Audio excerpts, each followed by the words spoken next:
तेव्हा तुमका दाखवतोय कोकणी लोका कशी सुळक्यार नारळ सोलतो ते. आमचे माडाचे नारळ आम्ही सुळक्यार सोलतो, पटकन होतं. अशी सोडणा काढायची.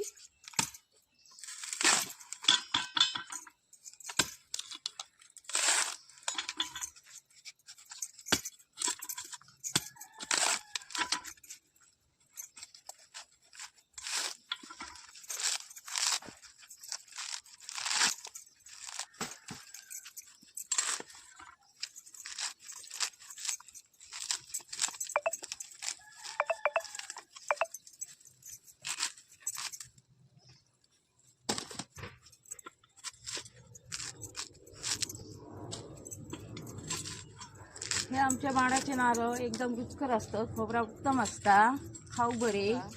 या नारळाची किंमत सध्या बाजारात 30-35 रुपये असा. आमचे नारळ आमच्या स्वतःचे माडाचे कष्ट केलेले. हे बघा, हे पाणी जर खाशात तुम्ही अमृत खाल्यासारखं वाटतं.